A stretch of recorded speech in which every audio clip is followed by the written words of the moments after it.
Well, good evening, everyone, and welcome to those of you who will be watching this live stream or videotaped, as we used to say many years ago. Welcome to St. John the Baptist, and welcome to our tri-parish meeting with our Vicar General, who I'll introduce, and he'll introduce himself a little bit further in just a couple moments. During this course of this meeting, Father will give a small presentation, and then we'll open it up for questions and answers. We'd ask you to limit your questions. We'll ask you to come forward to the microphone, okay? And I know some of you are like, oh, I can be heard. Well, I can be heard too. But because we're recording it and we're broadcasting it, they will not be able to hear it unless you use the microphone, okay? So we appreciate your cooperation. And so first of all, Edgar Acevedo is the Pastoral Council President from St. James. He is going to be our facilitator here.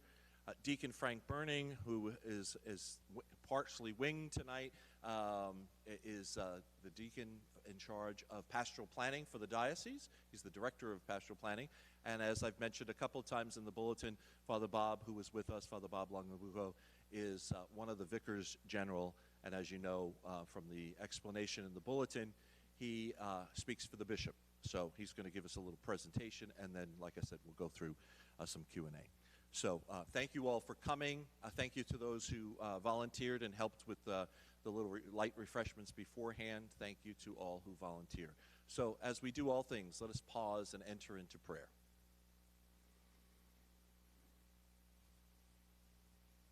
In the name of the Father, and of the Son, and of the Holy Spirit. Amen. Good and gracious God, we thank you for the gift of faith. We thank you for our one faith community here in the northern Columbia County. Would you quiet our minds, our hearts, our souls, our spirits, so that we may be open to your guiding and your leading. And in the name and the authority of Jesus Christ, I command any and all evil spirits to remain silent during this time. And if you do interfere in any way, shape, or form, you will be sent to the true Lord Savior, Jesus Christ, for judgment. And I claim that in the name and the authority of Jesus Christ.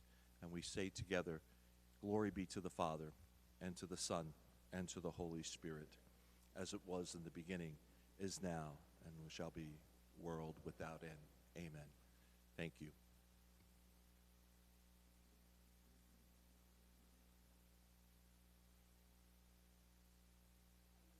Bob, delighted to be here. I'm Vicar General for the Diocese. I'm the Vicar for Catholic Faith Formation and Education. I'm the moderator of the Curia, and I'm also, very importantly to me, closest to my heart, I'm also the pastor of St. Caterina, which is 2 church buildings in Schenectady and Niskayuna. I think of all the priests in the diocese, the bishop is worried about me having the most of it free time, so he made sure that I didn't have any and gave me a lot of jobs. I'm delighted to be here. I think these are great opportunities, and especially delighted to be here in this area because I feel pretty connected. For 5 years, I was the campus minister at CCNCC Albany, and during those 5 years, I was on the road and I went to places. So I said Mass here, but when I was at CCNCC Albany in the 80s, Father Jack Mullen was my campus minister, so really one of my mentors. So I know I said Mass here. Of course, because I knew Father Jack, I knew Father Gary during that time as well. And I never said Mass in Chatham, I think because Father Gary did know me. He knew better, and he cared about you. And I just had a Mass a number of times, actually, in Stuyvesant Stottsville during that time. I don't know if anybody remembers me. There's one Mass I'll always remember in a very desperate situation, and Frank's familiar with these in the diocese. They sent me down to do the Spanish Mass. I got through the sign of the cross. No mas. But honestly, that was an incredible privilege for me to see that community of faith and travel and be there on that, they don't have much time off, right? And I was just very moved by that Mass. So I feel very connected. I'm very delighted to be here. I'm very delighted to be here because what we're doing tonight is what Pope Francis is asking for our church. To listen. When he talks about a church that is greater in synodality, which is a word I'm trying to say more freely on my tongue, he's really saying a church, if the people in authority haven't listened to the people, where is their authority coming from? And you might have all the power you need on paper, but if you don't have the power of having been informed by the people, having listened to them, then your decision-making is empty, and it's not responded to. So it becomes very important for us to hear you. And so the process doesn't make any sense for me unless what you have to say is heard. So I'll give it to you straight. That I promise this. I think I owe that to you as well. And it might not be that I know, well, I'm going to say this right now. I will not know every answer.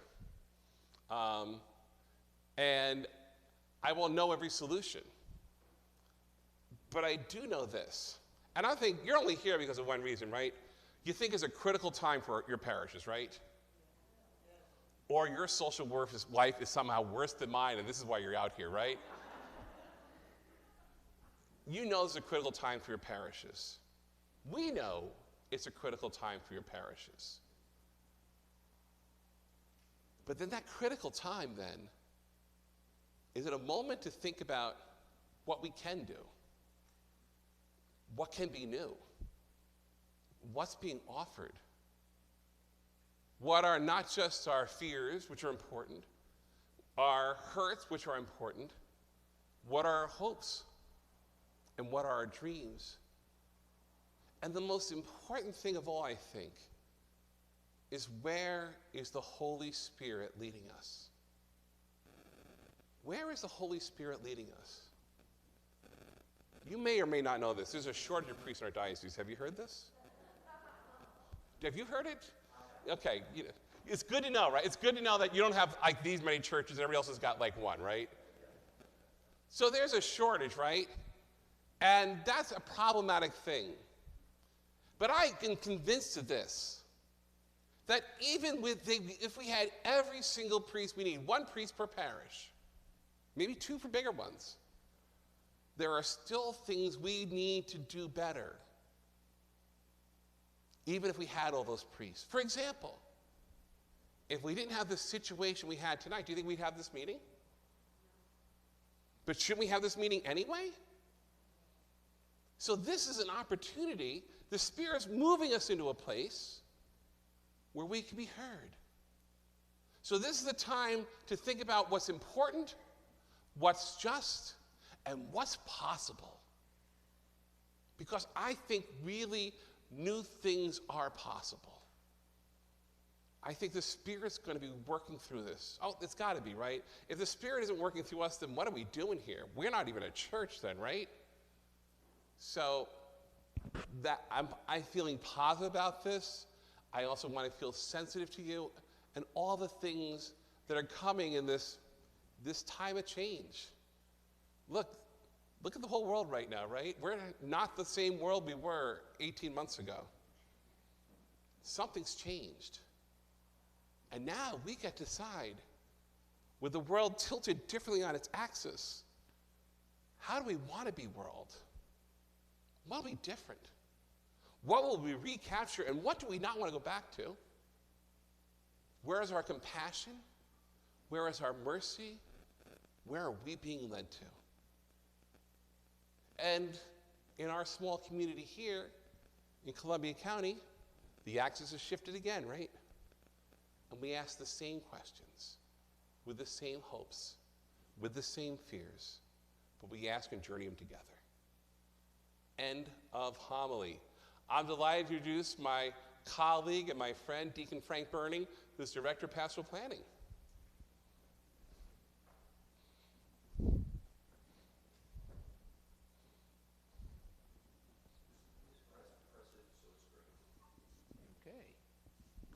Yes, Director of Pastoral Planning. I've been Director since 2009. In fact, I had visited here when there were 3 priests for these 3 parishes. that was obviously when just before Father George came. The key that we're working on now, and I'm sure you have read, it's been in the Evangelist and in other locations, is what we're doing with parish groupings, how we're bringing parishes together. Some areas call these families of parishes, others call them collaboratives. And the concept behind that is to bring the talent and the skills of multiple parishes together so that we can best serve the Catholic community in the geographic area that you are responsible for. In this particular area, it happens to be northern Columbia County. So what we're looking at isn't to close a parish or isn't to merge a parish. Parishes are fine. But how do we create a sense of collaboration that permeates those so that we, in essence, have a single community while we still maintain the distinct parishes? And while we're doing that here, this is happening in 31 other groups throughout our diocese. And each of these groups will be unique because of the characteristics of their area. Most areas will have areas of low income and areas maybe where the income is medium to high. We look to be able to have each area support, in the name of Jesus, support the very ministry that Jesus is calling us out to. So what I hope myself to do tonight is to respond to concerns you may have as this is going forward, and with you to really create some ideas about how we can really create the presence of Jesus in a stronger way in these three communities, and what we may be able to do, Father Bob and I may be able to do, to help remove the barriers so that that is possible. That's what the goal is. Yep. So. All right. Up to you.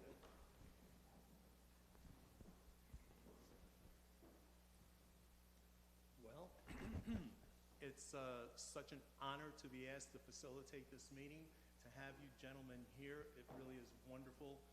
So let's begin. And if everybody could just remember to, when you come up to the podium, we're here to help you with the microphone. Try to speak slowly, speak clearly. When you introduce yourself, say your name, and perhaps which church you're in within the tri-parish system. Would anybody like to go first?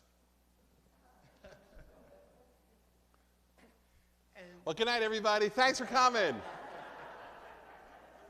Well, I also want to say that, seeing these gentlemen here is a wonderful thing, but also seeing all of you here is great, because I know that we're all here for the same reason.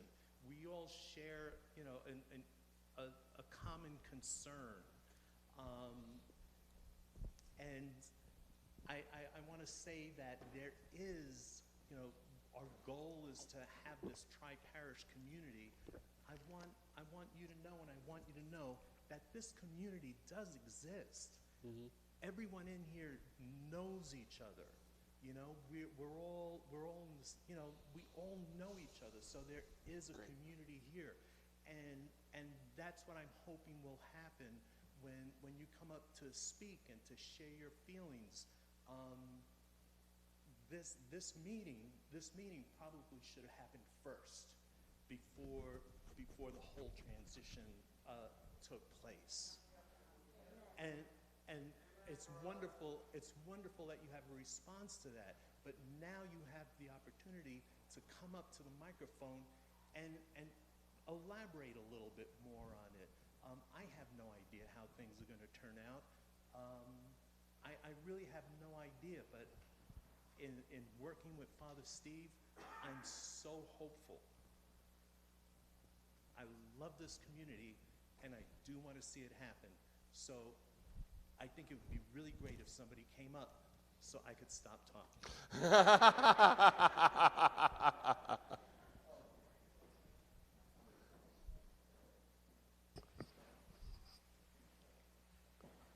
Hi, thank you very much for coming tonight. My name is Phil Mossman. I'm from St. James. I found it interesting, your comments, Deacon Burning, that we're supposed to retain our individual identities. With everything that's been going on, it seems to me that we're losing our individual identities. Everything is the same in each individual parish. Traditions are being lost. Just simple things as praying for our people who are sick in our individual parishes, which we used to do with the prayers of the faithful. We don't do it anymore. Okay, it's in the bulletin and somebody held up a book, a prayer book, or whatever like that. So it seems to me that the direction is we're losing our identities. So that's one of my questions. Another question I have is accountability in a shared system like this. What is the accountability? What is going to be the accountability between the three parishes? We've been in a situation for the last 8 months, and I hope I don't offend anybody. There's been a pure lack of communication with any of the committees in the individual parishes on issues that are changing. I happen to be on the finance committee. We haven't consulted on anything. So when the changes are occurring, simple things, why aren't these being discussed amongst the parishes and the people on the committees? What I see happening is, if that continues, the people who do a lot of the work on committees are going to say, why bother? I can just sit in the pew, not go to meetings, because they're going to do whatever they want to do anyway. You kind of feel slighted, especially people who put a lot of effort into it. So these are my concerns.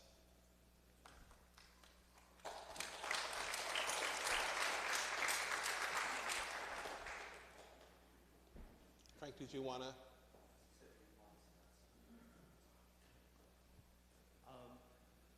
There's two issues that were brought up, and I think we all understand that these issues happened before Father Steve joined us, and I know that we all, everybody here has faces, and what we need is a face on the other side. Like when Phil comes up and he expresses these concerns, who are these concerns addressed to?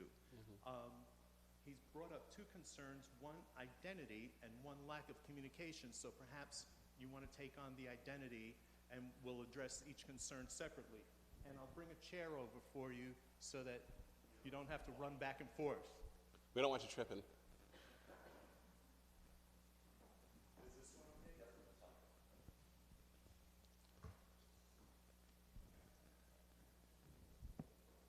By the way, before I address those two critical items, I think it's necessary to mention why I'm wearing this garment. No, Father Bob did not beat me up. Actually, what happened was I'm a father of 6 and a grandfather of 11 and a great-grandfather of 5.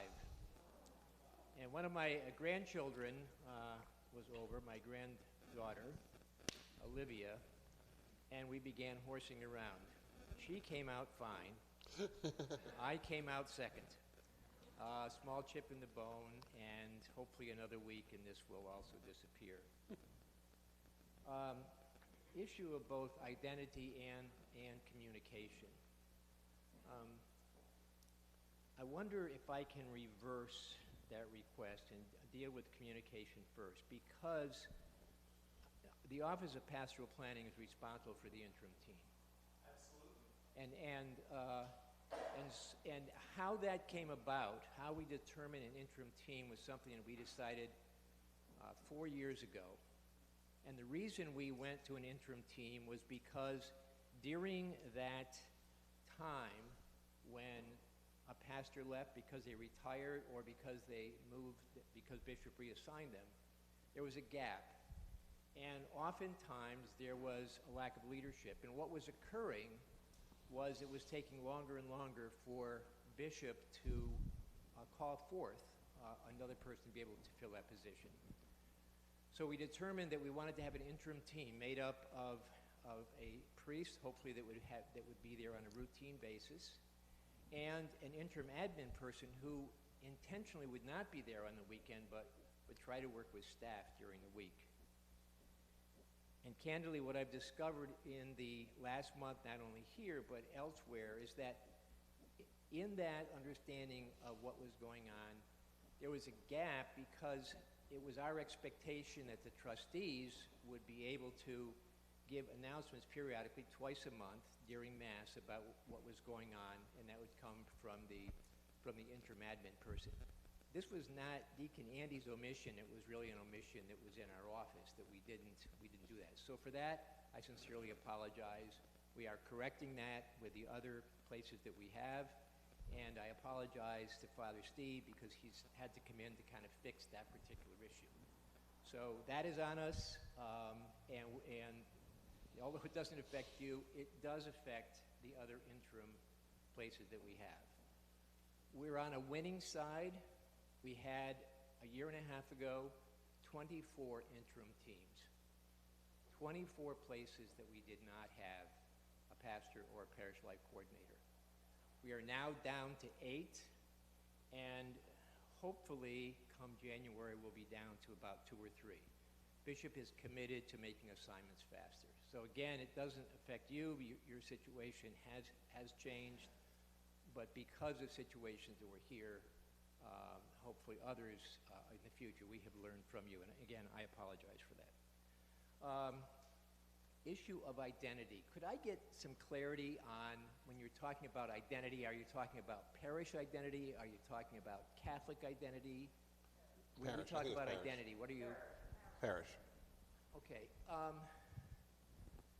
So help me out also with this.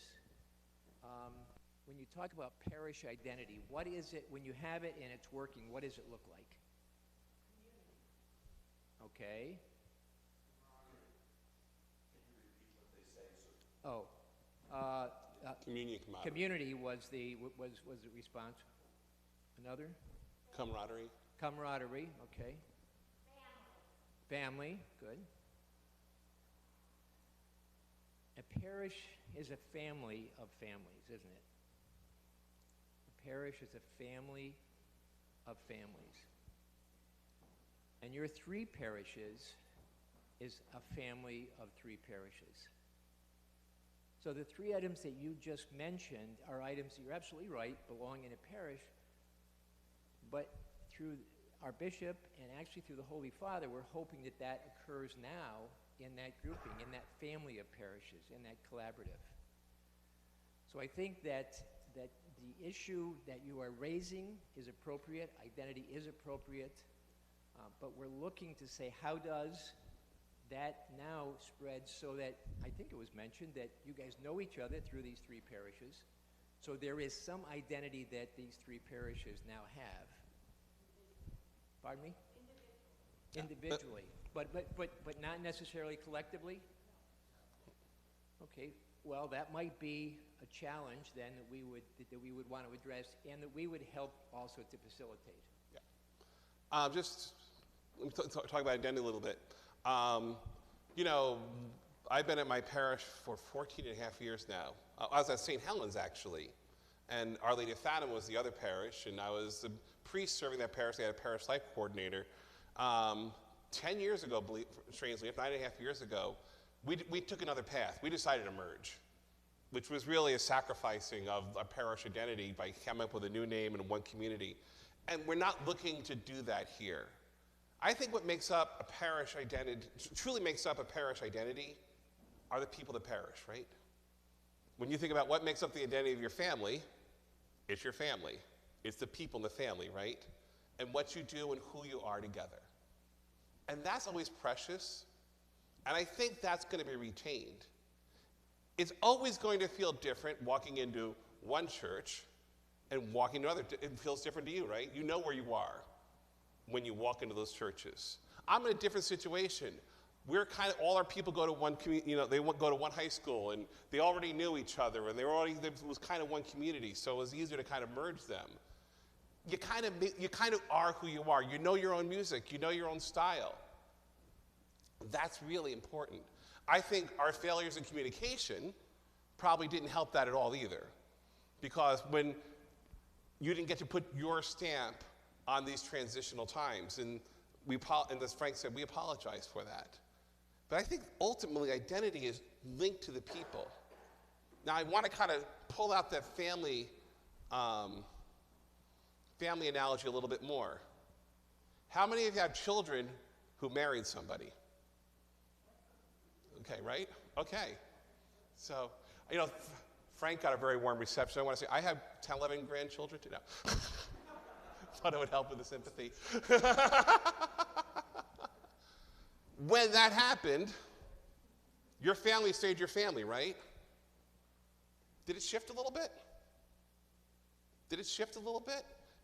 Did you think you held on to your identity as a family, but then something else grew? That's how I see identity forming in a family of parishes, is that it doesn't disappear, but it somehow grows. That now I've got this great thing. For example, there's a Spanish language mass as part of this community, right? I imagine that's a great gift if you live in Chatham and that's your primary language to be able to go there. All right, now, as part of it might not be part of Chatham's parish, we have the Spanish language mass, but we now have this resource. So I think your identity is going to grow without being lost. You know who you are. That's what makes you a great parish, right?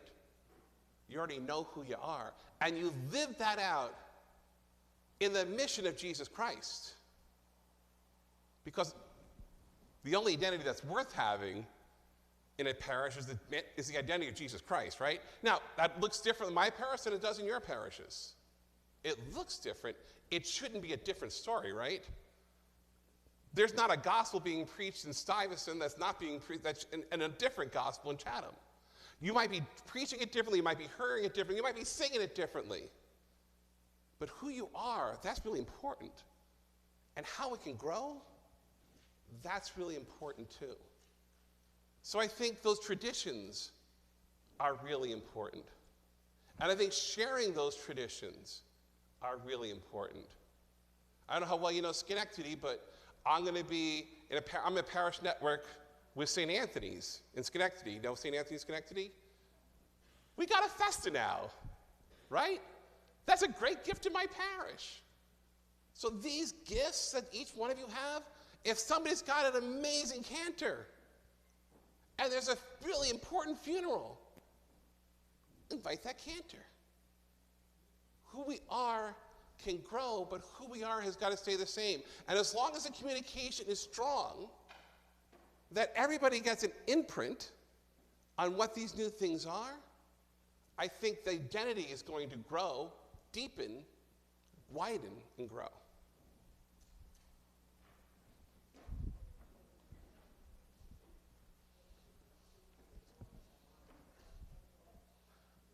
Okay. Yes, please. Hi there, I'm Denise Dunn. I'm in St. James Parish. I think a lot of our problem, Father, was that while the church found a place for Father George, and he immediately moved into a parish, we were left hanging before we got Father Steve for 7 months. Yeah. It was a disaster. And before that, when Father Gary retired, we were left for about the same amount of time, and they sent us a priest who could have cared less, and we had a huge blow up because they wouldn't let us they insisted on putting a drop of wheat into the communion. They changed everything. All of a sudden, people left the church. They couldn't go to communion. I mean, it was a disaster. Why were we abandoned? Why did we have to wait 7 months for Father Steve when you found an immediate place for Father George? Right. That's fair. But just to let you know, I think we've had places go over 2 years. That's correct, now, but it doesn't justify it, and that's why I met with Father Bob and the other Vicars General, Father Lafort, and the Bishop, and determined that we really had to actually have a better vision ourselves so we were better anticipating. And that's exactly why we're going to be able to reduce that. I apologize for that. There is no reason for that. Well, we want to get it down to 3 months, which is a realistic amount. And I think that there kind of was a reason, in the sense that until we had a new vision, we didn't have all the pieces for the puzzle. It was whack-a-mole, right? You got this, and then that came open. And parishes would still, if Father Steve didn't, thank God for us, and I know for you, take on the responsibility of all the parishes, we'd still have that vacuum there. So it also took a change of vision. Because if if one parish was waiting for one priest, we don't have that priest. But you can all have a pastor now. And we're asking a lot, Father Steve. Thank you very much for saying yes. So I think that's the other thing. We need a change of vision in order to reduce those interim times. But the first answer is, I mean, everybody had a place. You know, we had to, you know, you had how many parishes in Greene County? So we had 3 parishes there. Somebody had to come and replace him. But this is what you're saying. Described wasn't acceptable, and it shouldn't happen again, because he's going to be here a long time till he retires or dies. Yeah, don't. That's going to create a. That's not on the list of things. But I think that was one of the reasons that we had these interim periods, and I don't think interim teams worked out kind of to the degree we wanted them to either. So I apologize for that. But going forward, I think part of these experiences have taught us that. But the point is well made, and I don't want to lose that in actually collecting it. It's just going to be different now, and maybe different in a very healthy way as you come together.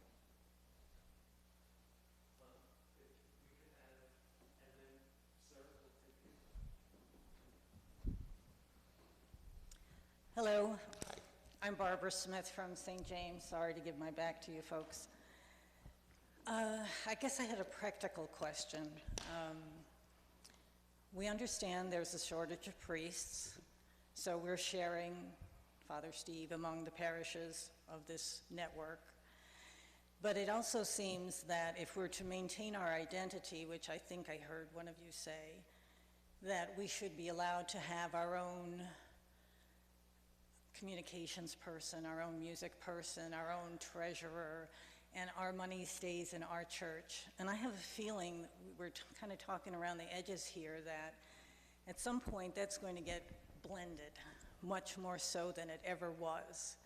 For example, we now only have one bulletin for the 4 parishes. It's a small thing. I don't understand why we need to have everybody's news in the same bulletin. But that's the smallest of the things. The money is the biggest, probably. What about the money? What about it? Yeah. He said, what about money? That's my question. Mm-hmm. If St. James has assets, do they become available to the other network parishes as time goes by? What do you think? I think those questions are going to be something that you guys are going to work out. So we get to decide? We decide? Yeah. You don't tell we? Yeah. Excellent. Somebody get that? Yeah. I mean, we're not going to, now, you get to, I have no interest in hiring the communications person. Do you have a communications person, by the way? That's pretty cool. I mean, that's a rare thing. For the tri-parish. Now, that might be something that one person couldn't do. Yeah, that is up to you. I have no interest. We have no interest. As faith formation person, I have no, but I also want to see relax. I want to see resources used well, right? I mean, well, it would, maybe not everybody could, maybe a communications person would only be possible shared among 3 parishes. I think that's a formula you guys are going to work out. I mean, isn't that what, I think sharing people is a good thing. I think that's an important thing. I think that's something we did in my parish. I think a lot of places are going to do it. But if you don't have to, you might say you don't want to. Okay. But I'd also say this. What if one of the parishes couldn't afford a full-time faith formation person? Right? Does it mean that that person shouldn't be shared? Do you take some response? This is your decision, not mine. But it's something to consider, I think, that if one parish go without a faith formation person because that person wouldn't be shared. That's going to be your call.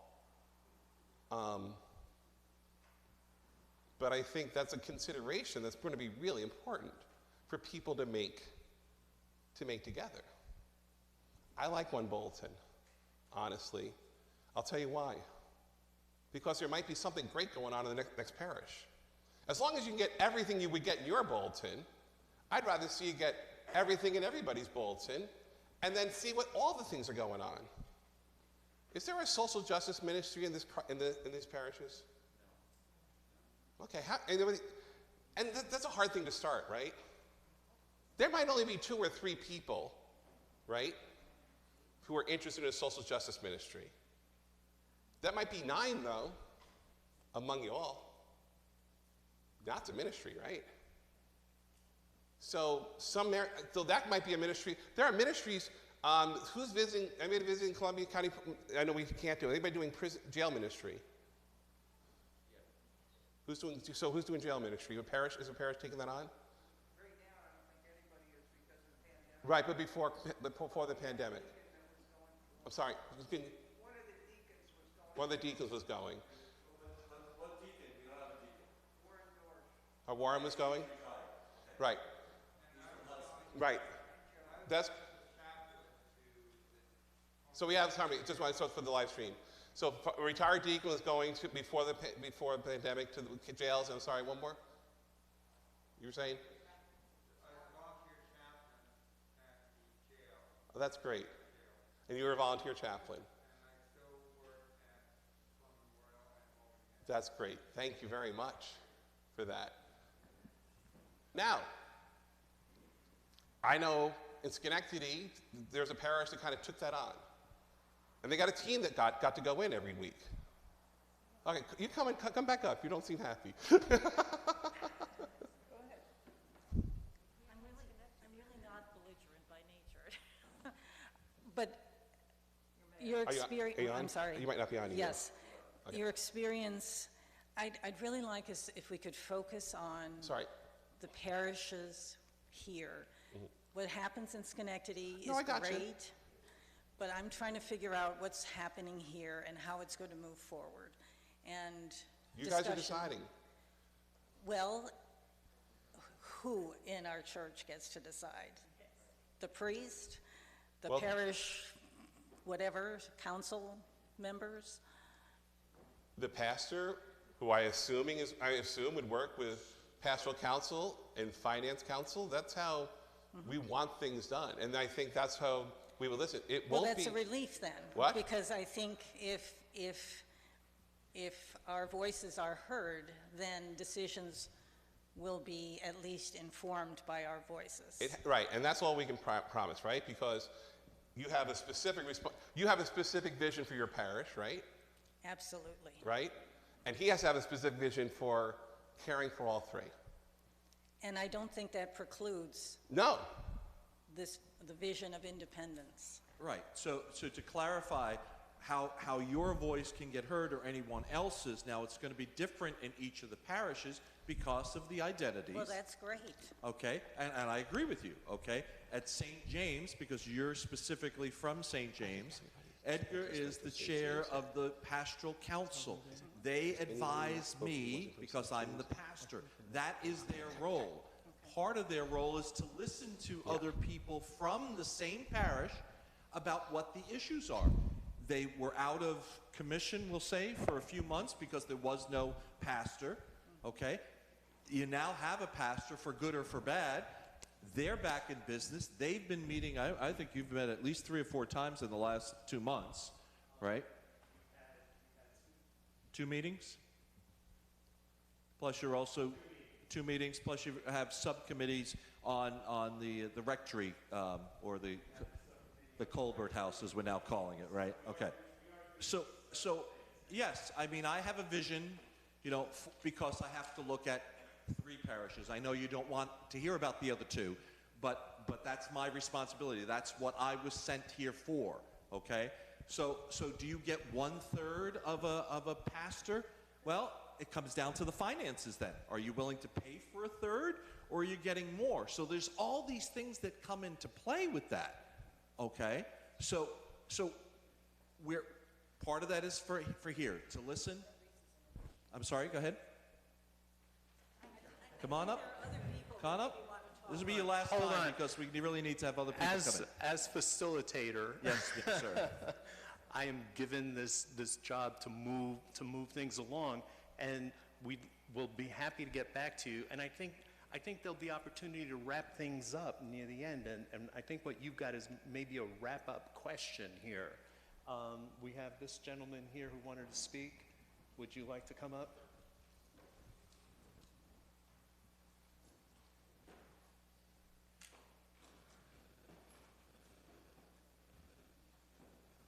Good evening. My name is Kevin Leake and my wife Maureen. We're fairly new to this area, moved here. We're not sure which parish we technically belong to. When we called St. John's and gave our address, they said we belonged there. We called St. James and they said we belonged there. So it's nice to be wanted by both parishes.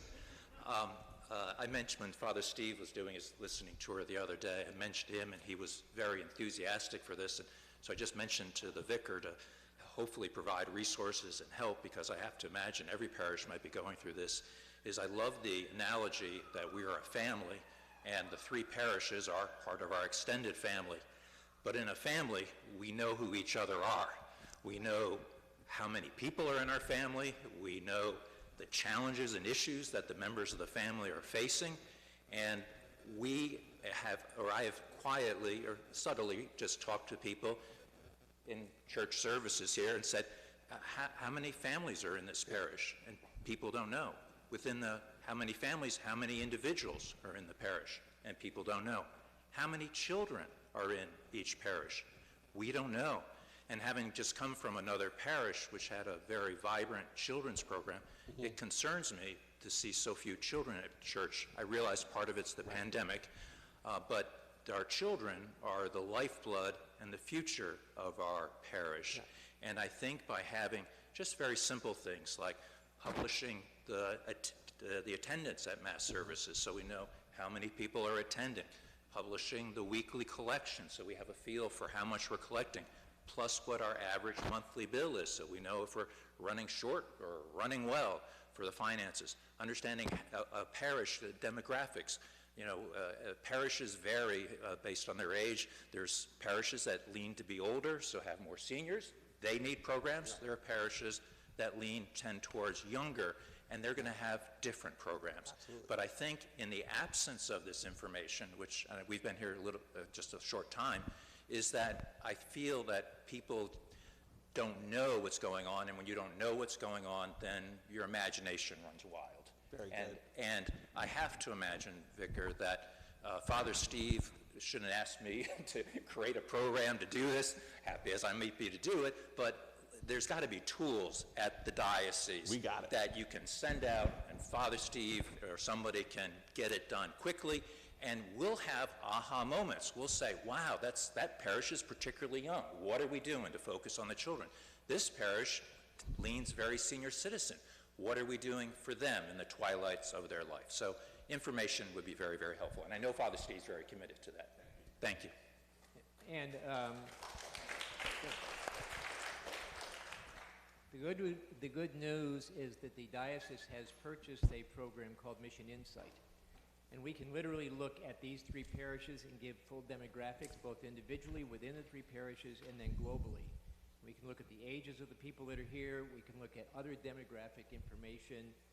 Father Steve, this is relatively new, and I will have Deacon Allison Sulo, who is working with that, contact you. And my suggestion would be that he would put it together and present to your pastoral council and then get it out to the entire community. But it exactly, you are absolutely correct. Without that information, how can you plan? And what you will be able to see in that information is even issues around employment. So are there heavy unemployment in that area? Because that may then direct you to a certain type of ministry. So thank you for bringing that up, and I'll get that. And even now, the notitia, we give you a lot of that information too. That's the annual report that each parish does. Each parish does. I want to add one thing though, and I apologize if I spoke about Schenectady too much. I just wanted to point out there's possibilities that you can do together, in this place. Is that the other part of that is you'll get two things I'd to add is like, one thing is something like that can also point to need, and what are the people who are most in need and how are we answering them? I mean, that's a Pope Francis question, right? Who's on the margin? Who feels excluded? Who feels like they don't belong anywhere? Sometimes those statistics can help that, but nothing's gonna help like knowing each other and praying for each other and caring for each other. That's what makes it work. That's what makes it work. So whatever you can do to kind of like get together, chill, meet, listen, that's going to be a great benefit too. Because Father Tony Diocesan once told me, people here, you hear this about this person, that about that parish, and that about that parish. And I said, Tony, what were the people like there? And Father Tony said to me, Bob, the people are always great. And I can honestly tell you, I've never been to a parish where the people weren't great. Because you're the people who chose Christ. I kind of know who you are.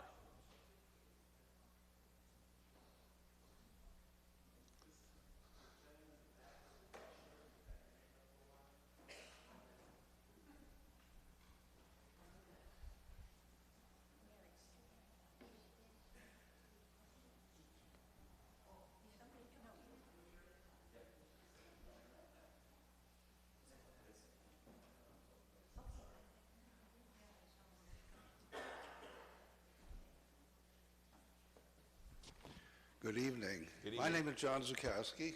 I'm from St. John's here. The gentleman that just spoke, we moved up here 22 years ago from Long Island, and this is one of the best parishes that we have ever lived in. Where'd you move up from? Pardon me? Where'd you move up from? From, Nassau County, we'll put it that way. Bayville. Bayville, well, we lived in Garden City a little bit. We lived out in Miller Place. We lived in, a couple of different places. But the point is that we have never found a place like this. And a lot of people have really been hurt by this pandemic. We have not had all of the different soup suppers that we've ever had.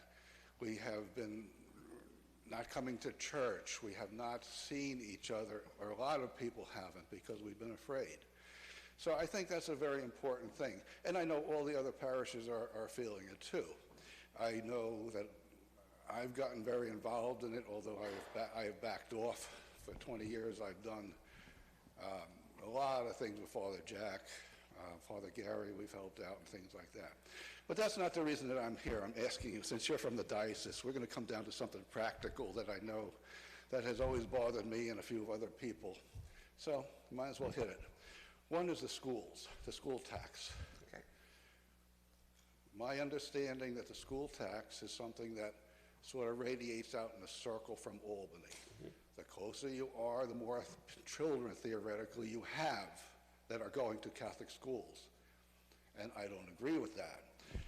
The people in St. James pay less in school taxes than St. John's pays. We have talked about this. I know I've talked about this with Father Jack a lot and different people. And they said, well, we try. I would just like you, as a diocese person, to look at how many people do we really have coming from this parish? How many children are going to Catholic schools from this parish? Or should each child be charged a certain amount for attending that school? It's, you know, I think we were at one point over $22,000 that the parish was being charged for that, but nobody ever really knew how many children are going to that. That's one thing. The next thing that I just want to bring up is the Bishop's Appeal. Okay, we had, when I first moved up here, I believe that we had around 800 families in this parish that were posted. Here. Yes, St. John's. And then they, maybe 10 years ago or so, Jeannie can correct me on it, they did a re-looking at how many people actually were in the parish, and it dropped to like 525 families in the parish.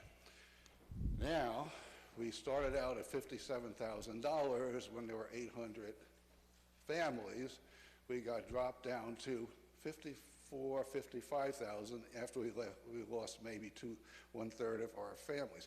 So we're still paying a lot of money. The problem is that if we don't come up to that goal or that amount of money, they say, well, you owe it to us. Right. Where are we getting the money for you? And you say, well, we'll put it on your tab. Oh, well, we are running a hell of a tab. And I don't know where it's at because I have not been involved in a long time, say 2 years.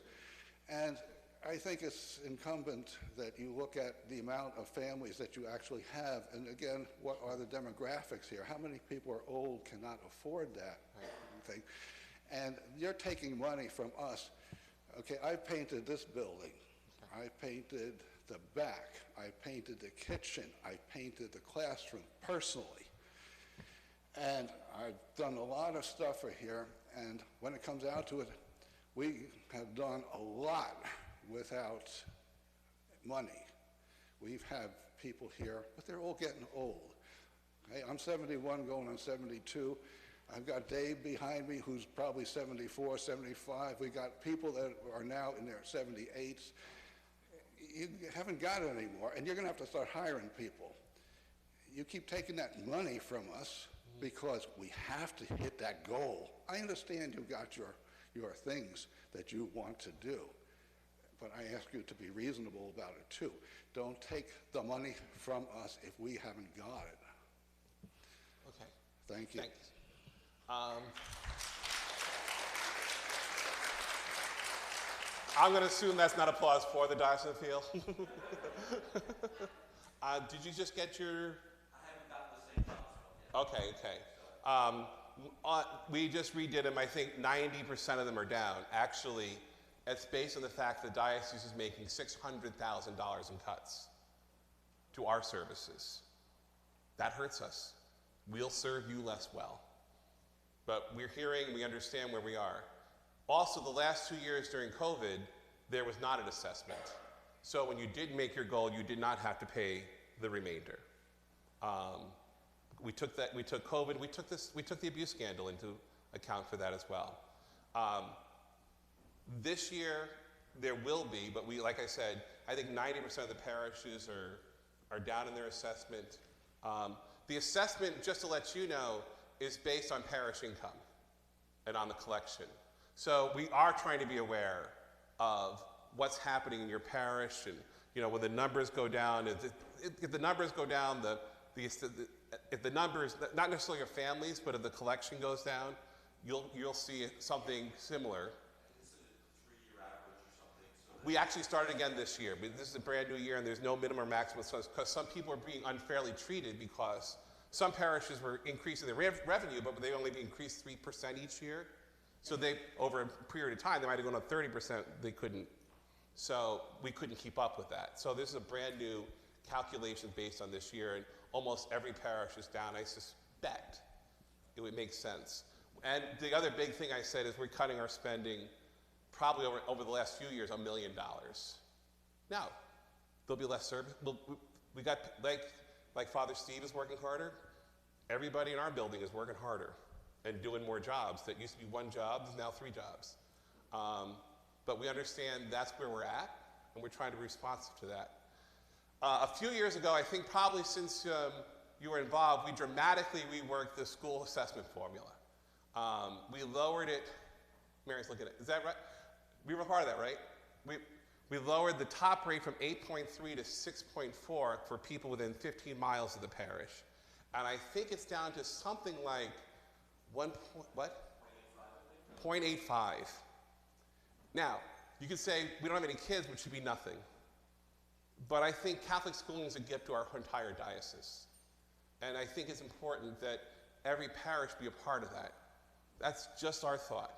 But I think it is dramatic. That I think is half of what it used to be as well. So we really tried. We did hear concerns about the school assessment. We reworked the formula so it's less for everybody. And in terms of the diocesan appeal is based on what the income is. If your income goes down, we still need to pay our bills, you know.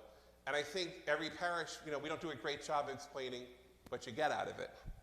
But, you know, you got Father Steve, right? Because what was tuition? We had it was $40,000 a year. I have Rectory, so about $120,000 or something. You know, that's an investment for every seminarian. We're spending $40,000 to $50,000 a year. So that's just tuition. That is not. We just ordained 5 men, and we have 36 men in formation. So we're a large part of that diocesan appeal does go towards vocation office, and another significant part goes towards poverty, goes towards being able reaching out ministry donations to Catholic charities, etc. So those are the 2 significant pieces. And I really have to give Bishop and Father Legato credit that we really are addressing very well, I think, the needs and bringing in more men and on the track to priesthood. Okay, come people.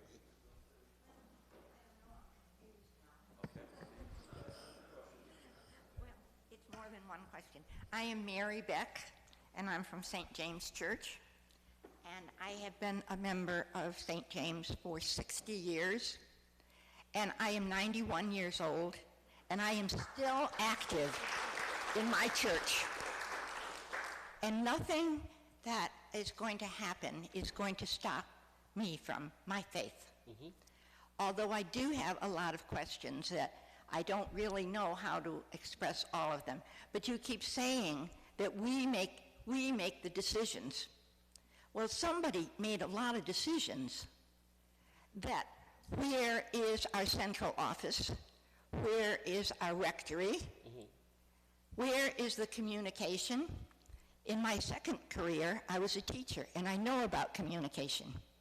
And I want to communicate the fact that I am very ecumenical, and I have been to St. John's previously. This past Sunday, I was down in Stottville. I was here at the treasure, whatever you call the sale.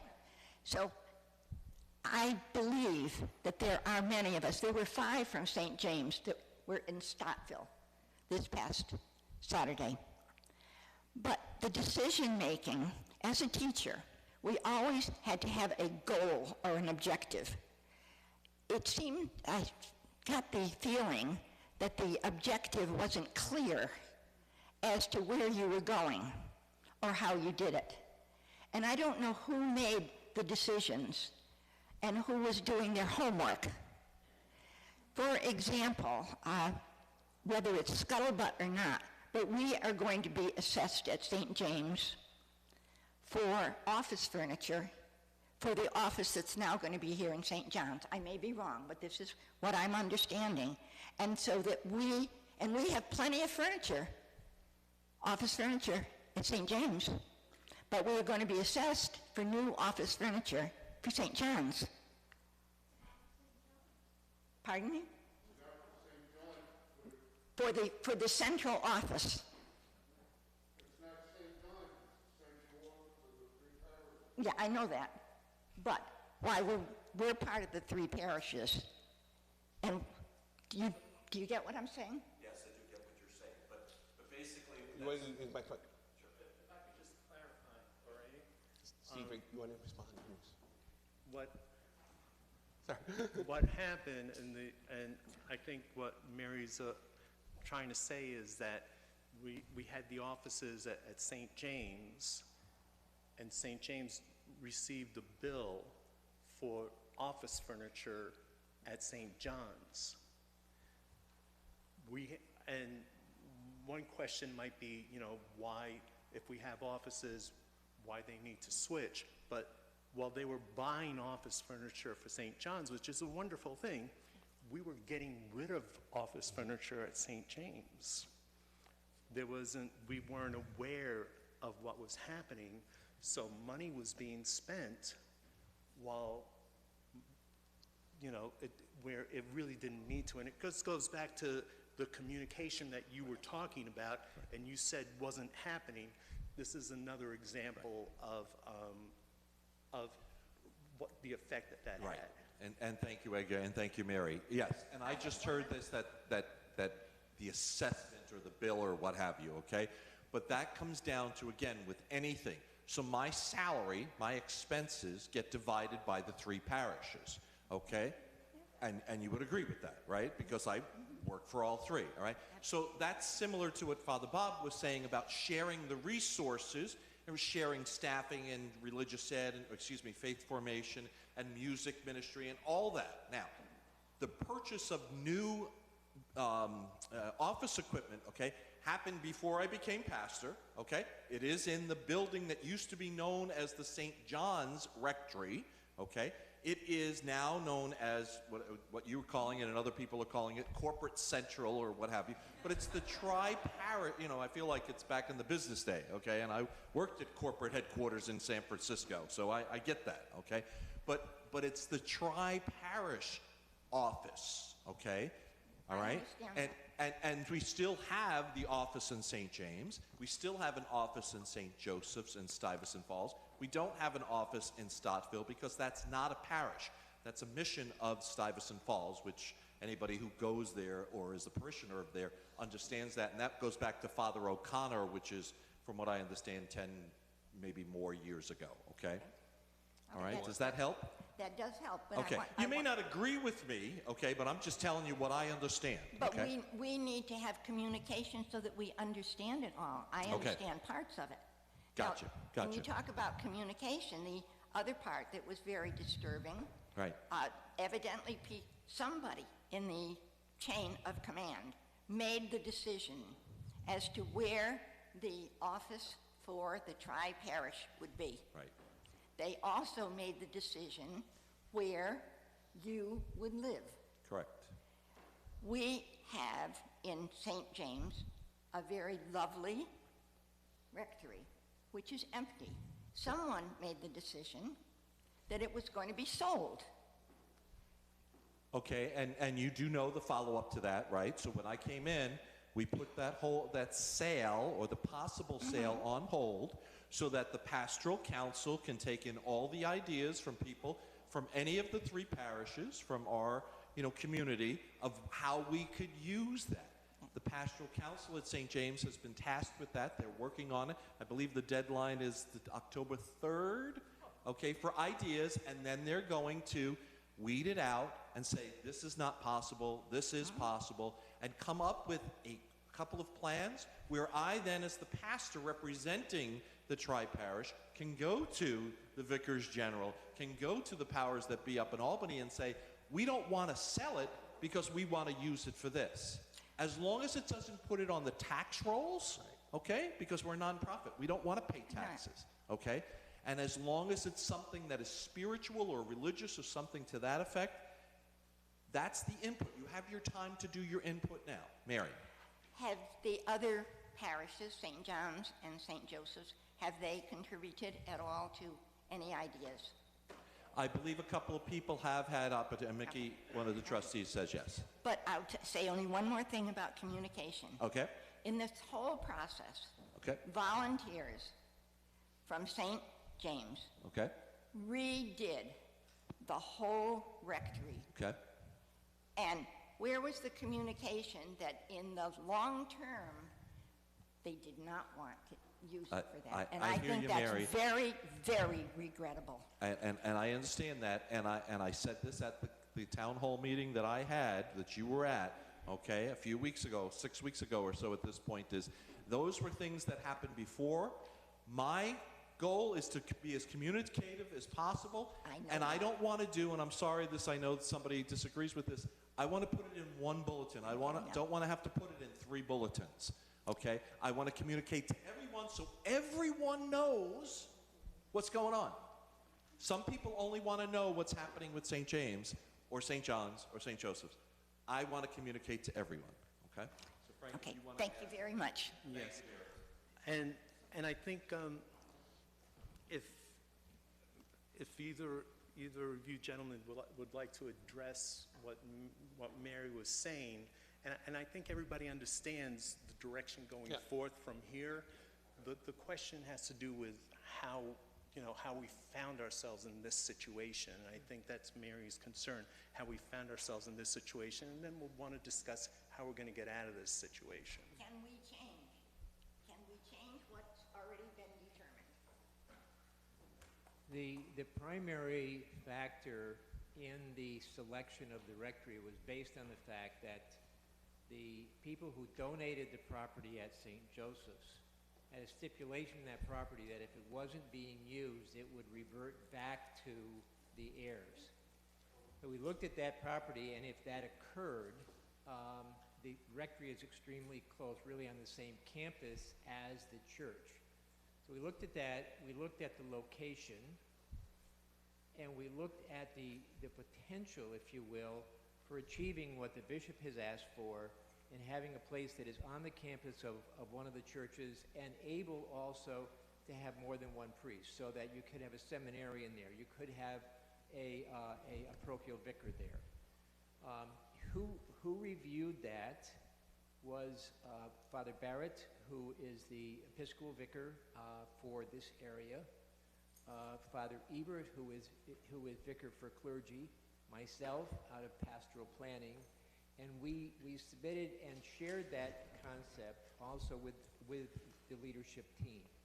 So that decision really did come from outside, but it was based on the reality that we wanted to have a rectory that was on the campus, and we did not want to lose that property that was at St. Joseph's. Right. Sorry. Mary. No, that's fine.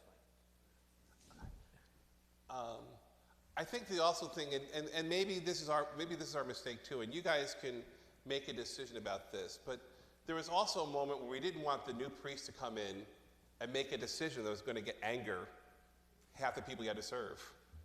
And we thought it's kind of a service to them, and maybe that's free to disagree with that, but we'd rather have you mad at us than mad at the new guy. What? Yeah. That's why we're here, Steve. I know, I think that's a hard thing to say, I'm going to choose this town over that town for a new priest. Now, that might not be that way we do it in the future. We might have the new person make that decision, but that's the way we used to think about it. Who's paying for the renovations now on the other one? Well, that's a great question. Well, the question is, wait, just repeat the question. Who is paying for the renovation? Since they are separate parishes, any improvement that is done to the church or to any other building that is on that parish campus, that parish pays for it. Now, when the expenses, the ongoing expenses, heat and light, regular maintenance occurs, that expense will be shared by all 3 parishes, as it should have been, regardless of where the rectory is. And that is true throughout the diocese. So there would be a formula to be able to share that expense.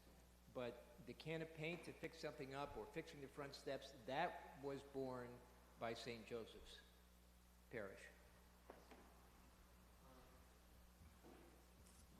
I'm going to ask Mickey and then you, but if I might, can I take my hat off? as facilitator Sure. and ask one question, and I think Mary... You can't stop if you're the facilitator. And I think Mary might have alluded to this. You had mentioned that there was a chance of losing the rectory in Stottville? Stuyvesant. I just can't get it through my head. There was a chance of losing that if it's not used. Now, we've been told we have to come up with a use for the Colbert House, which is the St. James Rectory. Does that apply? I mean, we were never brought into the conversation, but we have so many intelligent people in all the parishes. Would that apply to the home, the rectory in Stuyvesant? If we could come up with a creative use for that? If the creative use fits into the not-for-profit description of a parish, then yes, that wouldn't be a problem. But I think Father Bob alluded to earlier that you couldn't rent it out as a bed and breakfast, for example, because that would cause it to be taxed. And we've had that discussion with Father Steve in regard to the Colbert House. So really, it's very possible, under the guidance of Father Steve, depending on, the direction he wanted to go in, we might be able to go back to the drawing table and look at the two properties. Is that a possibility? Sure. No? I'm sorry. Well, if you're talking about shifting the rectory back, Well, perhaps, not only that, but this really is really up to Father Steve. The Stuyvesant Rectory is far away.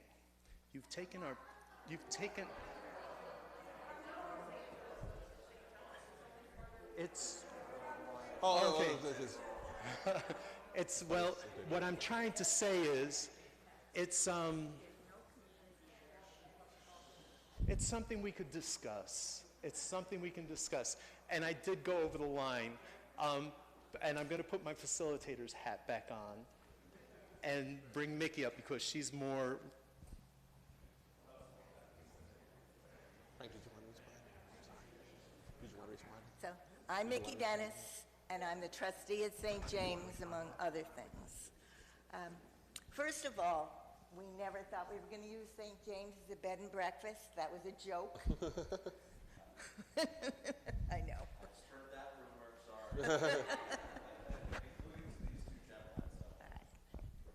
So, I want to say that when Father Gary retired 6 years ago, we were starting towards working for a tri-parish event. We started working together, doing events together, Sure. and we worked at it for 6 years.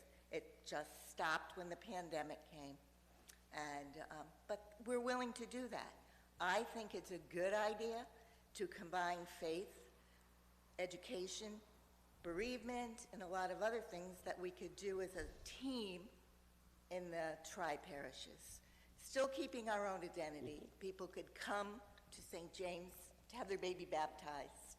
They could get married at St. James, but they could go to one location with a team from all 4 of the churches to do their preparation. The biggest problem that I've had over the last 6 months is communication. I felt I've been lied to a number of times, told things, said that I was told things that it was never said. Father Steve and I have discussed that, and we're moving forward. But unless we can all work together, we're never going to get anywhere. And so I think that we have to move forward.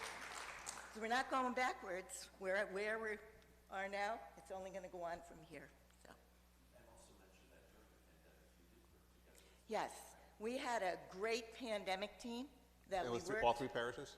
All Great. 3 parishes. We met weekly on Zoom, and we did a lot of talking, and these meetings went on even when we weren't really discussing pandemic things, and then they were abruptly ended, and we have talked about going back to having those meetings again, because you get so much more information if you can share it with the other churches. That's all I have to say. Thank you.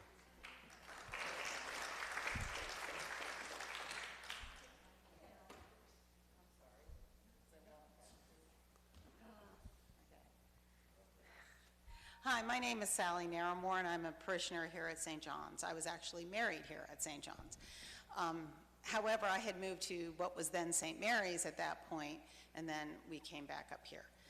A couple of things. One, I put my historian's hat on. I used to be the director of the County Historical Society. For those of you who don't know, because I also know this from being at St. Mary's, St. Joseph's, whatever, the family, the Frisbee family, who owned the mills in Stuyvesant Falls, donated that land and allowed a Catholic church to be built there for their Irish workers that had moved to Stuyvesant Falls to work in the mills. Part of that agreement was that if the rectory or church ever was not used by the Roman Catholic Church in the Diocese of Albany, it would revert back to the Frisbee family. Frisbee's family, lovely people. The original people that I knew are now passed, but the daughter still lives in Albany, and she still has a brother, I believe, in Chicago. They are not Catholic, okay? So if this happens, they will take the property back. And they legally can do that because I know what the deed says, okay? That's just because I'm the director, used to be 35 years ago, the director of the Historical Society. Now I'm a school teacher. Second career. All right. I personally feel that bringing the parishes together will be a good thing, that I saw it starting to happen. I'm a cantor here at St. John's. I started singing with the choir with Edgar and at St. James. We started doing a lot of musical performances together. I miss our Christmas concert. And I think that we were starting to know each other, which is really good. My concerns are twofold, though. My first concern is that starting back when I was on parish council at what is now St. Joseph's, we were really working for the fact that laity and the laity and committees were going to have to run these parishes, because we knew in 1990 when I joined there that we were going to have a priest shortage.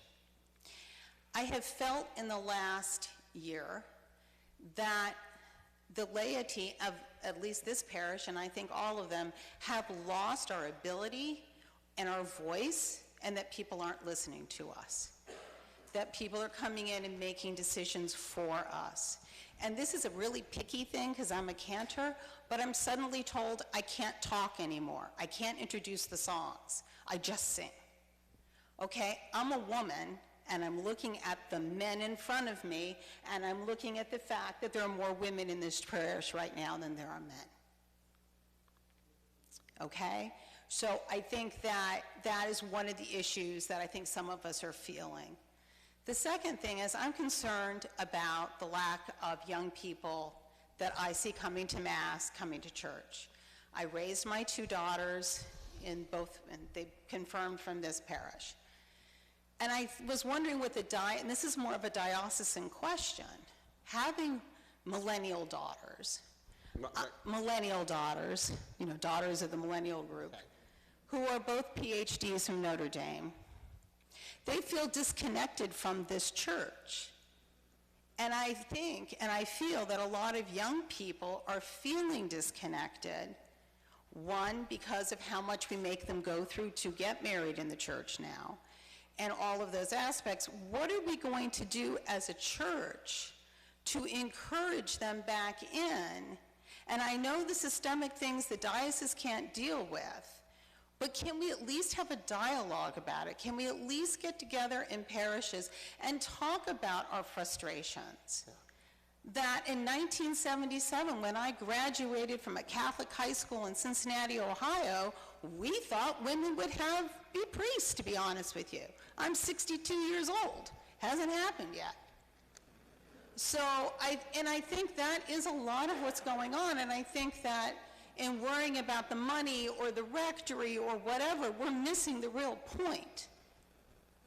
We're going to die out unless something is done.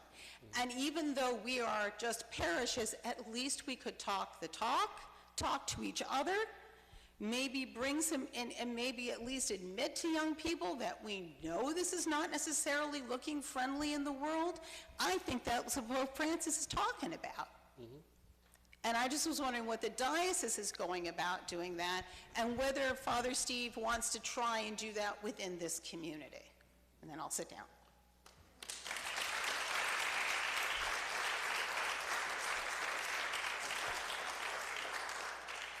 I'm sure Father Steve wants to do this in the community. That is what Pope Francis is talking about. That's why he had a synod on young people. That's what we're going to talk about in the diocese. We did this in one of the vicariates with the intention of doing it in all the vicariates, actually, before COVID started. And we called it the Caravan. And with the Caravan, the bishop and all the diocesan officials would come to each vicariate. And there would be a listening session for people with the bishop. And then there was chances to have meetings around different groups. So if your passion was what to do with young people, young adults, you would meet with the person in charge of young adults, and other people would be there. And then there was also, at the end of the day, pastoral planning. Deacon Frank was there for that, right? When people had questions about that, we had a group. Then there was time for one-on-one meetings. So you could talk to me as the Vicar for Catholic Faith Formation Education. And then we had a town hall meeting like this with the bishop in the evening. So to me, we're kind of doing a little synodality before synodality. So we're going to bring that to each vicariate as soon as we can. We actually, honestly, had one planned for March 31st, 2020. So you know what happened to that. So that's one of the ways. I'm also hopeful that we'll develop a process about faith formation and from youth ministry to young adults that'll include everybody and have this is one of my goals this year. I don't know if I'm going to get it done, but God, I would love to get it done. I'd love to not react to something, right, but be proactive. And do that on the diocesan level. But the most important place to do it is right here.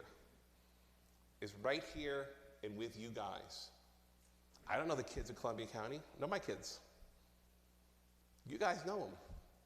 You guys know where they are. My kids are all in Boston, by the way. Are our kids in Boston? You have a lot of kids in Boston? All my young adults are in Boston. I'm thinking of going out there just to hang out with them, keep in touch. You guys know your people better. You know what they're missing and why they're missing. You know how we're failing, what can be fixed, and what we can't fix. You know what they're hurting by and how to respond to it. And I find among the young people I know, the worst thing they feel is unheard, not disagreed with. Find a way. They don't hate us. They don't hate this church. They're confused by it, I think. There's a lot of things to work out as you guys work together. I'm going to say come together, but work together, right? And a lot of them are really specific, and a lot of them are this or that, right? St. Francis, the day before he died, was being stolen between two towns. I don't want that to happen to you. But don't lose the opportunity when you do come together to say, what's going to happen 20 years from now? Who's missing? Who are we not serving? What's it like to be a minority in this place? What's it like to be poor or gay or anywhere different? If we don't talk about those things, if we don't address the heart of the gospel, the compassion of Jesus Christ, if we don't have that discussion, the rest won't matter. Here's the only thing on the agenda in my mind. I know there's a lot of things. How does this affect the mission of Jesus Christ? Because that's why you're here. That's what you fell in love with? This faith is a relationship with the Son of God. If we could talk about that, then we will have identities of each parish, but we'll have something much stronger drawing us together. There's a Holy Spirit that makes us one. And it sounds a little different in this parish, and it looks a little different in this parish, and these people come for it in another parish. But if we don't get together and talk about how much we love Christ and how we can serve him, then the rest is details. Important details. Details that matter. Details contribute to the mission of Christ. Don't get me wrong. We got to talk what you're talking about. The heart of the matter.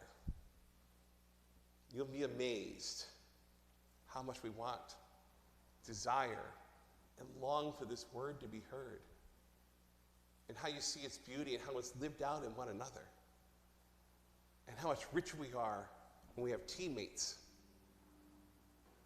when there really is a body of Christ expressing the most beautiful thing that's ever been said in this world, Jesus Christ and his gospel. Don't miss that, because that's the ball game, right? You can work out everything else, but if Jesus isn't a part of it, what happens next?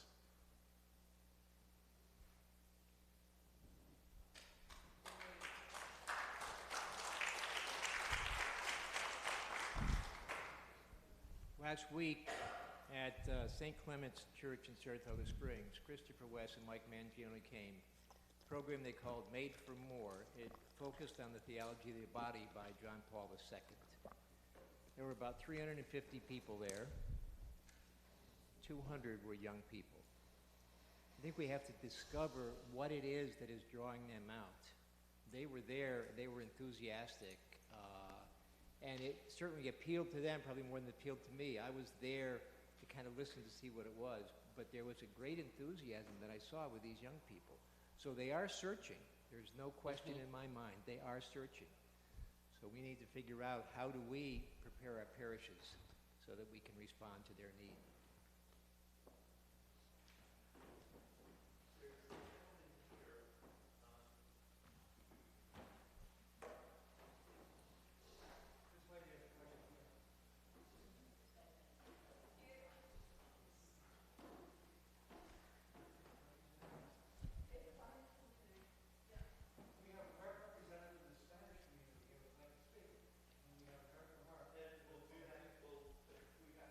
Well, we'll do it. We'll do it. Mother?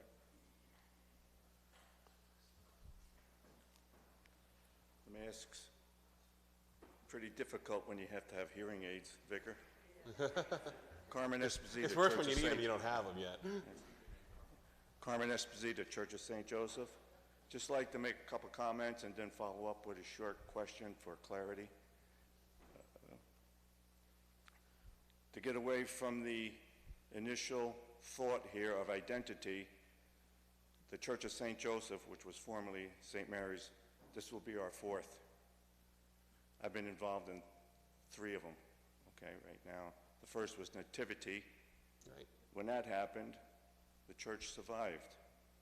You know, it wasn't a very big church. I don't know the count by families, but the identity changed because some of those people from Nativity came to St. Mary's. The second and third happened about the same time. We had the Hispanic community, which is the lifeblood of our church now because they're all the children. A 12:15 Mass, you can have 150, parishioners there. 60 or 70 of them are children. And they're going through the religious education program, okay? The 10:30 Mass, we have 3 children, 10, 9, and 8. That's it. Prior to COVID, we would average 70 to 90 people. We're down to 45 to 50. Okay.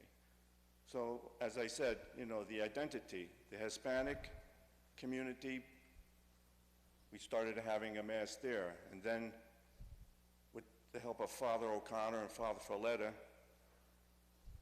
St. Mary's at Stottville. That was number 2 and number 3 at the same time. So we're still here. I'm not worried about the identity. I don't know where the goal is, but I'm willing to follow the leader, who is Jesus Christ, because he's not going to lead me someplace I don't want to go, and that's not going to be good for us. We're not a parish of great means, but what we have is a lot of spirit. Everything we give is all we have. That'll finish my comments. Just a comment on the time for the replacement when Father George was promoted and we were waiting for a replacement. I think I recall, and it was 7 months before Father Steve came here, roughly. Right. I think we had a priest assigned, but he passed, unfortunately. And it might have been around the 3rd or 4th month when that happened. So the search program had to be reinstituted by the bishop. Can you comment on that? Thank you.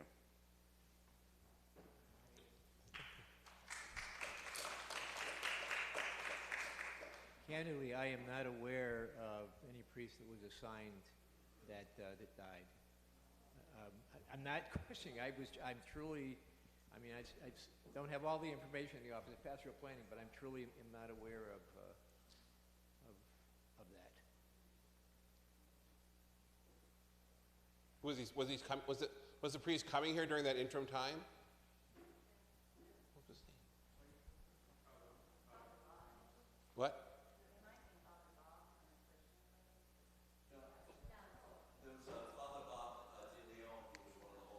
Oh, okay, right, okay. I got you. Okay, yes. Thank you. Yes. No, I think it might have been, yeah. Okay. Thank you.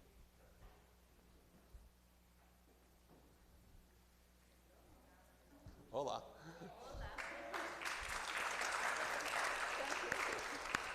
Thank you. Hello, my name is Roxana, and I coming from San Jose, Stevenson Falls, the Spanish community.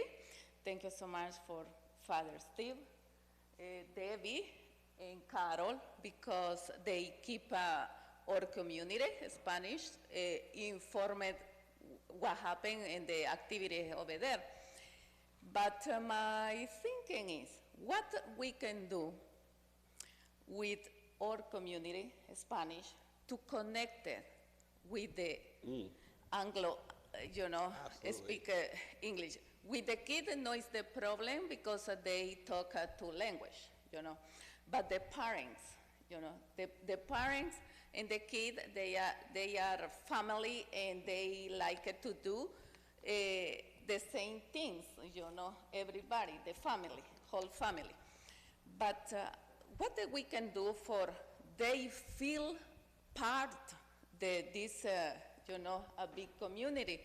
First, maybe we can start in our church in San Jose, with the mass and the 10:30, and then maybe they can participate with another activity in another church, because it's very difficult when we inviting for some activity, the different churches they say, and they don't want to participate, but they say, if you want to buy ticket, it's okay, I buy. But I think no, that is the idea. The idea is they participate and feel it, we are all, Jesus, or we working for the same boss, and they had to feel that. Yeah, and they had to feel.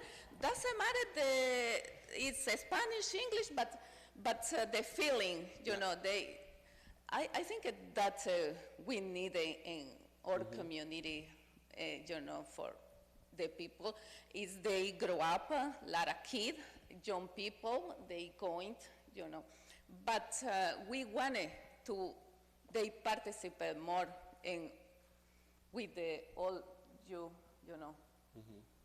Thank you. I'm sorry. I hope maybe you can, in the future, you can meet with the Spanish community in Albany, with the Yes. Pastoral Hispanic, because we had more needed too. Thank you, everybody.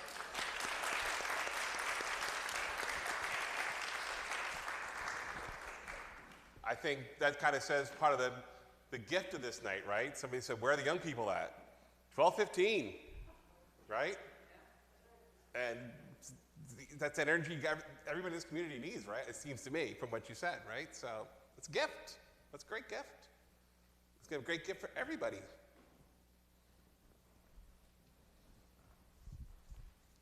And Frank's done, by the way, great work with the Spanish community. We're really doing, you want to talk a little bit about some things about the Spanish community? Yeah, there really is a focus at the diocesan level. We have two deacons, Miguel Fabian and Ramon Bonifacio, both are deacons that are working very hard to build up the Spanish community, build it up from a standpoint that we know that that we have underserved them, and there are many families that are looking to be served. My experience with the Spanish community is that their celebration extends beyond the Mass. And food is a huge part of that celebration. And, what a great thing perhaps on a feast day like Pentecost to get, to invite people to celebrate together. And maybe have two priests in the sanctuary, and then people get to meet this growing and very much alive community with many young people. I think it would bring a smile to your face and also to your heart.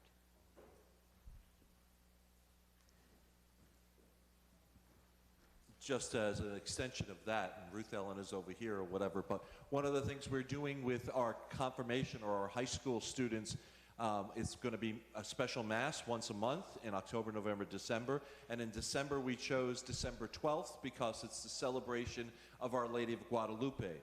And we're going to have that Mass at St. Joseph's in Stuyvesant Falls. We've asked Roxana to kind of help us with that so that the Spanish community can help minister to the English community, English-speaking community, so that we can start to get to know one another, at least on that level, with families that have children in 9th and 10th grade. Is that a good enough summary for you? Right, Roxana? Yes. Okay, all right. So we are looking to that, and we're open to that, and especially it sounds like Roxana was inviting us to get more involved, and so that we can do that. Unfortunately, and I told the bishop this when he was assigning me here, my Spanish is horrible, and he says, you'll be fine. Yeah, you try to talk to somebody in a different language. Right. No, and of course, he talks 8 languages, so what is he? Of course. I barely speak English, some people would say, so. Good evening. My name is Dave Sun. I'm here at St. John's. Been here since 1972. And at one time, we had, believe it or not... Next year's your 50th anniversary. Congratulations. Well, at one time, we had almost 824 families in this parish. And it was unbelievable how active we were. I think one of the things we have to look into is having more community dinners. In other words, get the people 1 month from St. James to have something, the next month we have something, St. Mary's has something. We have to commingle instead of having, I'm from this church and I want this and I want that, to look at the other sides of what's going on. And it's important to do. And you've done a great job, answered the questions. One thing I did get a rumor on, I think it's fairly true, is there was somebody before Father Steve was coming down. He was way up on the Canadian border, Indian reservation, and believe it or not, the next day he accepted, he dropped dead of a heart attack. And that's only a rumor, but I've heard that from a couple of people. It sounds far out, but...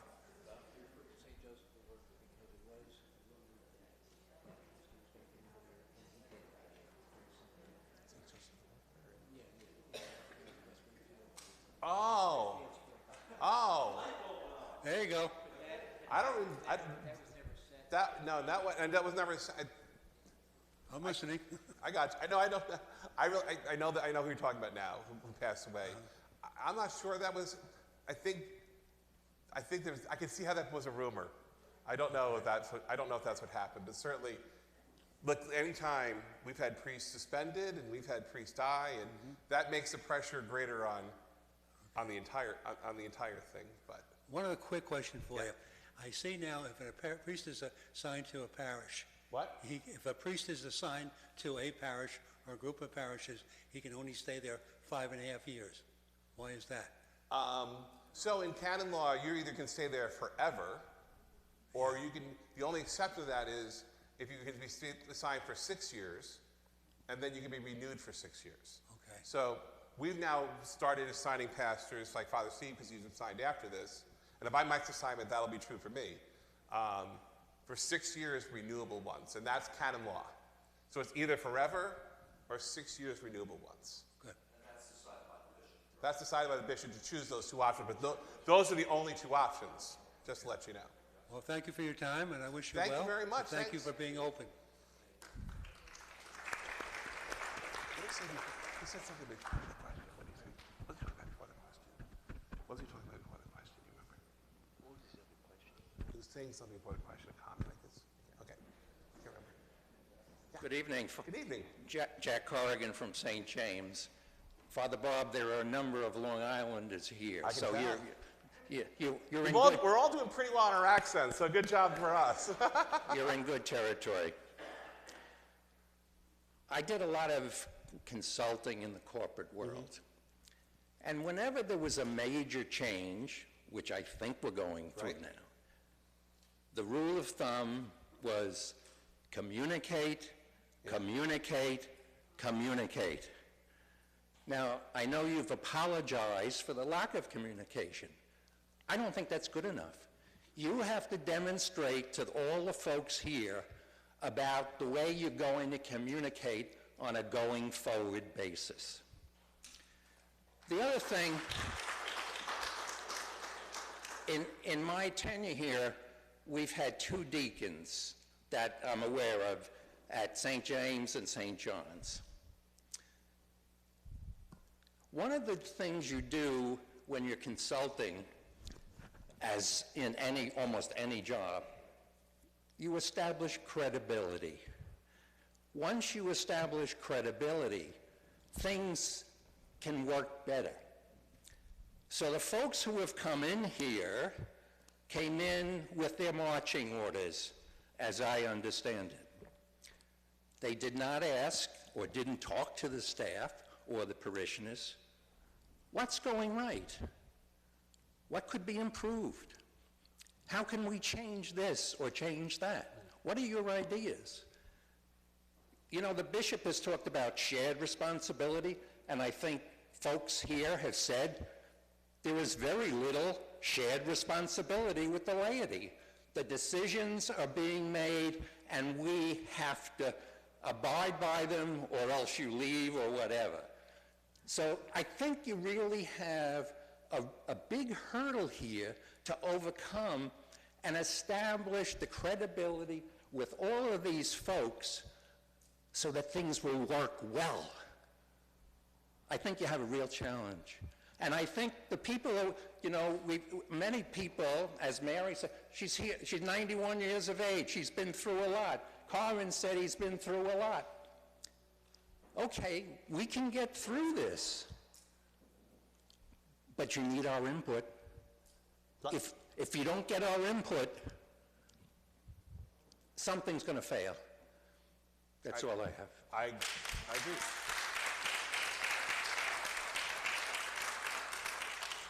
I agree with you, but I'll also say this. It's going to be. I think this is the ball's in your. I don't know if that's going to sound wrong, but we also don't want to dictate, right? We don't want to dictate what's going to happen here. We want to assist. We want to provide resources. We have a consultant with the diocese who is very good at helping through these processes. We have opportunities to help. We have experiences. We have the wisdom of what's going on in 31 other different parish networks.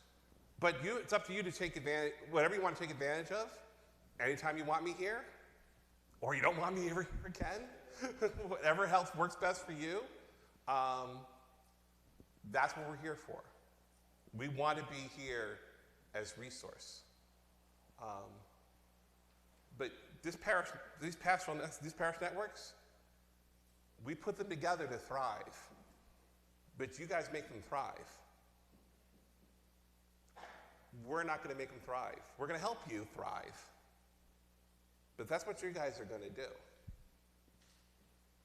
So we'll be there every step along, but we won't be leading, we'll be walking with you. That's our vision. You share, you create, you take care of the needs. You identify the needs. Come up with plans. You know? Hopefully, and we'll be there alongside. We'll help when we needed help. Like, I think we have a great real property office. So when decisions need to be made about that, that's a resource that most parishes don't have, right? When a new faith formation person is hired, we have training programs so you don't have to come up with one. We will be there walking alongside. But what I'm hearing tonight is you don't want us telling you what to do. But we also will be there and listening to you. That makes sense? All right.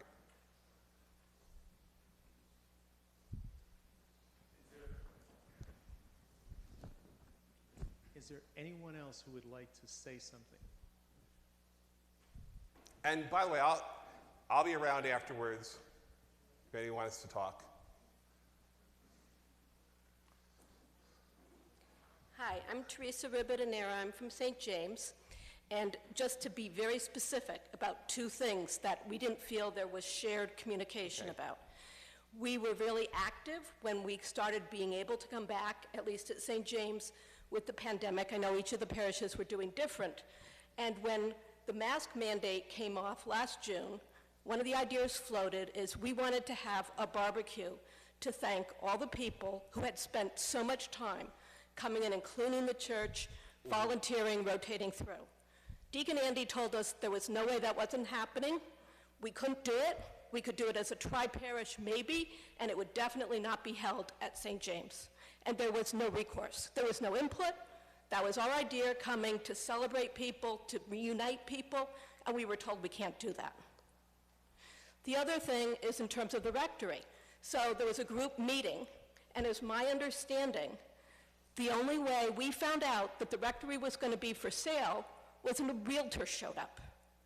And then we were told we had a month when we didn't want to sell it.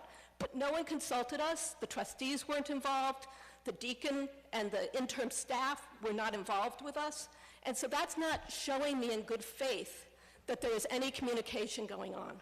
And that's where we're feeling abandoned and neglected.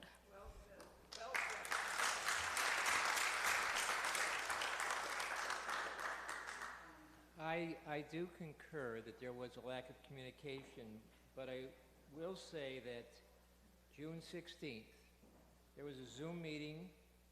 The trustees were on the Zoom meeting. Father Ebert was on that Zoom meeting. Deacon Grebe was on that Zoom meeting. I was on that Zoom meeting. Connie Smith, Mr. Stee, Martha Pizza, Mickey Dennis, the person Carmine, the trustees were on, and that's when we let them know what the recommendation had been and the decision from the diocese in regards to the parish house. So I.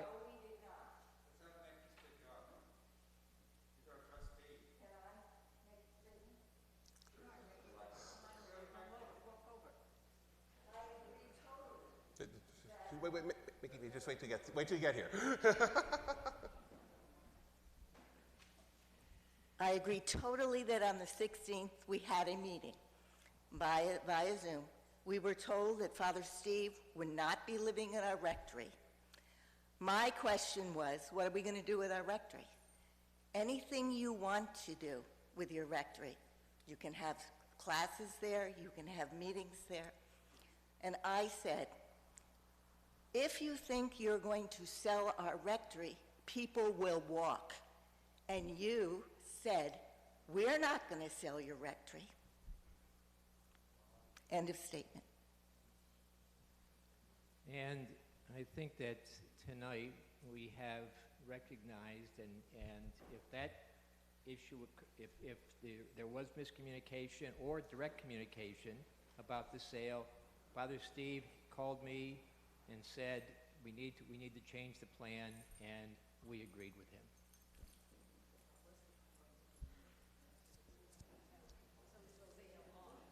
Earlier this evening, I noticed a tall fellow go up to the microphone and say that one of the rectories was far away. I can't tell you who he was. Did he bend down a little bit to get to the microphone? And there was a huge response. And I thought, and now I'm realizing what an emotional investment we all have in our parishes that makes it individual to ourselves. Can we come together? Yes, I think we absolutely can. And I'm going to just take a moment to plug, to ask the council chairs to give me their email addresses, because Father Steve has asked me to contact the council chairs so that we can get together, so that we can talk, so that we can understand each other, so that I can appreciate the distance of this place, so that you can appreciate, our feelings toward the Colbert House.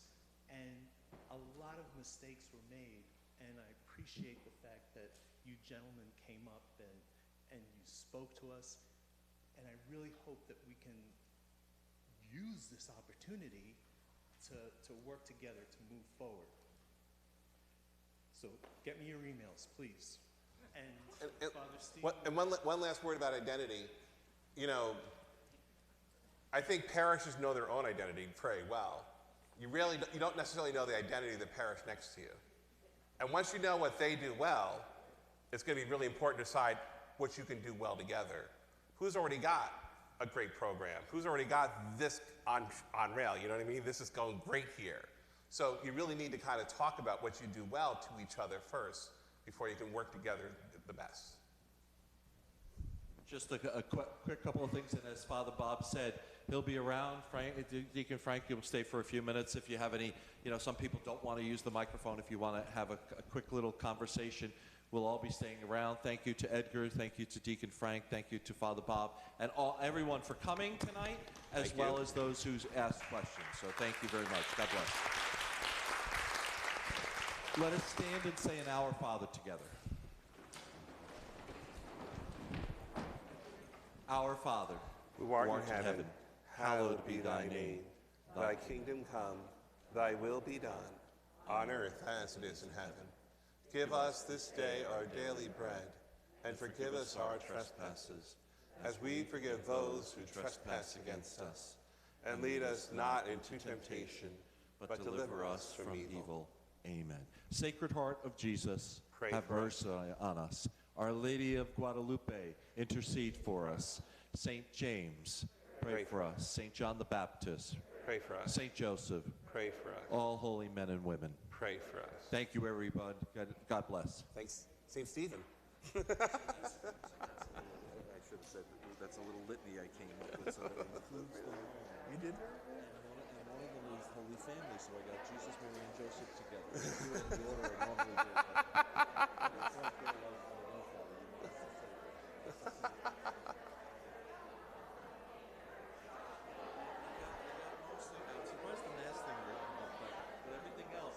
You did. You made good calls.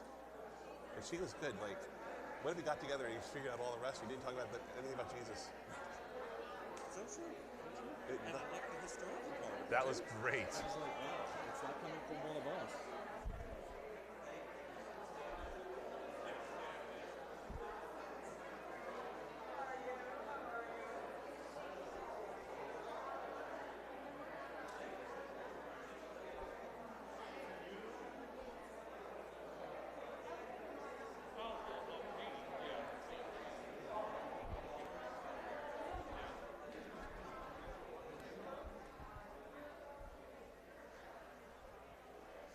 What you expected? As far as I'm concerned, it was not Tell me And why. it's the total miscommunication. Just listening to you tonight, I don't know half of what these people were talking about. And I understand why there's no communication, because you guys did not communicate well tonight. But You what is got off onto other things, other parishes, didn't have anything to do with this, and that's how I feel. Okay. I will never lose my faith. Yes, I'm confused. I don't understand, what I don't understand is the whole thing of the three parishes, 4 buildings, all uniting into one. That was said. You're talking about three identities. Oh, You're talking about three identities, but we're all supposed to work together eventually. You can't have it both ways. You can't have it both ways. I don't. Oh, okay, well, hold on a second. Why not? I mean, time out. Companies come together. Divisions come together. I mean, I think